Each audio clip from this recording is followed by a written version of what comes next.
कभी कभी ना बचपन इतना ज़्यादा याद आता है ना कि बचपन भी क्या बचपन था कि जब हम लोग छोटे छोटे होते थे ना, तो सुबह के टाइम सर्दी में अम्मी ने इतनी आवाज़ें देनी कि बेटा उठ जाओ, स्कूल जाना है, स्कूल से लेट हो रही है, बेटा उठ जाओ, तैयार हो जाओ, नाश्ता बना दिया है, गर्म है नाश्ता, फिर ठंडा हो जाएगा।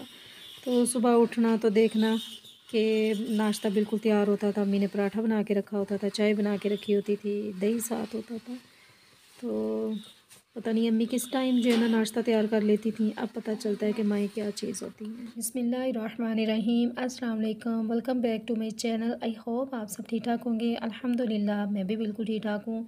अल्लाह पाक सबके रिज़्क़ में बरकत अता फ़रमाए और सबको सेहत तंदुरुस्ती वाली ज़िंदगी अता फ़रमाए। और जितने भी लोग जो है ना फैमिली किराए के मकान में रह रही हैं ना, अल्लाह पाक उनको अपना ज़ाती घर दे, आमीन सुमा आमीन। तो इस प्यारी दुआ के साथ आज का व्लॉग बहुत मज़े का है।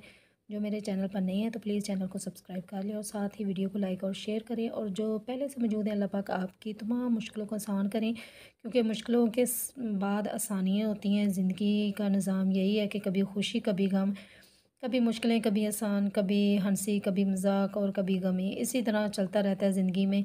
तो बस ज़िंदगी इसी का नाम है। कोई ऐसा इंसान दुनिया में नहीं है कि जिसकी ज़िंदगी में दुख दर्द परेशानियां ना हो। हर जो है ना, हर घर में कोई ना कोई कहानी ज़रूर होती है अपनी अपनी। तो बस घर की काफ़ी ज़्यादा मसरूफियात थी और काफ़ी दिनों से मेरी तबीयत ठीक नहीं थी। तो शुक्र अल्हम्दुलिल्लाह कि अब मैं बिल्कुल ठीक हूँ, क्योंकि मेरी ना कमर में काफ़ी ज़्यादा पेन था, बस इसी की वजह से। और सर्दी भी थी और बस इसी वजह से मैं व्लॉग नहीं बना पा रही थी। शुक्र अल्हम्दुलिल्लाह कि अल्लाह पाक ने सेहत दी है। तो खैर दोपहर का टाइम हो चुका था, मैंने जल्दी से मूंगी की दाल बना ली थी और बच्चों को काफ़ी ज़्यादा पसंद है और मुझे भी।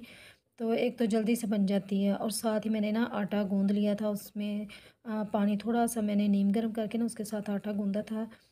इस तरह आटा गूँधने से ना रोटियाँ बड़ी ज़बरदस्त बनती हैं, रोटियाँ फूलती हैं। तो थोड़ा-सा हलवा रखा हुआ था, मैंने ये बनाया हुआ था बच्चों के लिए, तो बहुत ही मज़े का बना था। तो मैंने बस ये थोड़ा-सा बचा था, क्योंकि सुबह बच्चे इसी का नाश्ता करके गए थे और मैंने थोड़ा-सा गर्म किया और बस दोपहर के टाइम मैंने यही खाया था। तो हल्की-हल्की धूप निकली हुई थी, नानों को मैंने धूप में बिठाया हुआ था और थोड़े से मैंने माल्टे निकाले। तो ये वाले जो माल्टे हैं ना, ये अंदर से ना सुरख-सुरख से थे, तो बहुत ही मज़े के और बड़े मीठे थे। तो मैंने इसके ना छोटे-छोटे पीस काट के ना नानों को दिए, ताकि नानों ना खा लें।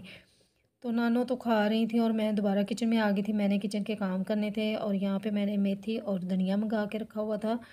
इसको मैंने अच्छी तरह वॉश कर लिया, वॉश करने के बाद फिर मैंने इसको बारीक-बारीक काट लिया। जब ये खुश्क हो गया था ना, तो आपको इसी तरह कोई बॉक्स वग़ैरह ले लें, कोई टिफ़िन वग़ैरह ले लें, उसके नीचे कॉपी का कोई वर्क या आप अखबार या टिश्यू पेपर बिछा लें, उसके ऊपर ये डाल के ना तो आप फ्रीज़ कर सकते हैं। क्योंकि जब अक्सर ना धनिया वग़ैरह नहीं भी मिलता, तो फिर मैं इस तरह ज़्यादा मंगवा के ना काट के इस तरह रख लेती हूँ। तो फिर मैं इस तरह जब भी हंडिया बनाऊँ तो उसके अंदर मैं गार्निश के तौर पे डाल देती हूँ। तो फिर बड़ा ना फ़ायदा हो जाता है मुझे। मैं इसी तरह हमेशा करती हूँ, अगर कभी-कभी मुझे ना धनिया नहीं भी मिलता। ख़ैर यहाँ पे ना मैंने आलू और कोफ्ते बनाए बनाए थे और बड़े ही मज़े के बने थे। तो यहाँ पे ना मैंने कोफ्ते पहले मैंने फ्राई करके रख लिए थे, फिर मैंने मसाला अच्छी तरह भुना, उसके अंदर जो भी स्पाइसी मसाले होते हैं आपके, आप वो डालें। उसको अच्छी तरह भूनने के बाद कोफ्ते डाल दें, फिर आलू डाल दें और इसकी बुनाई के बाद थोड़ा-सा मैंने पानी डाल दिया था, जिसके अंदर ना आलू मेरे गल जाएँ। इस तरह ना बड़े ही मज़े के ना आलू कोफ्ते बनते हैं। तो फिर मैंने थोड़ा-सा पानी डाला था कि जिसके अंदर आलू गलें, तो ऊपर मैंने थोड़ा-सा धनिया वगैरह डाल दिया था, क्योंकि इसकी ना पहले मैंने अच्छी तरह बुनाई कर ली थी। बुनाई के दरमियान ही ना थोड़े से आलू गल चुके थे, तो मैंने ज़्यादा नहीं डाला था, क्योंकि इस तरह ना शोरबा बच्चों को भी पसंद है और मुझे भी। तो फिर बच्चे ना बड़े शौक़ से खा लेती हैं। तो अल्लाह पाक सबके रिज़्क़ में बरकत अता फ़रमाए, आमीन सुमा आमीन। तो छोटा-सा भी व्लॉग बनाया था, यकीनन आप सबको पसंद आएगा और दुआओं में ज़रूर याद रखिएगा। और जितने भी छोटे यूट्यूबर हैं, अल्लाह पाक सबको कामयाब करे, आमीन।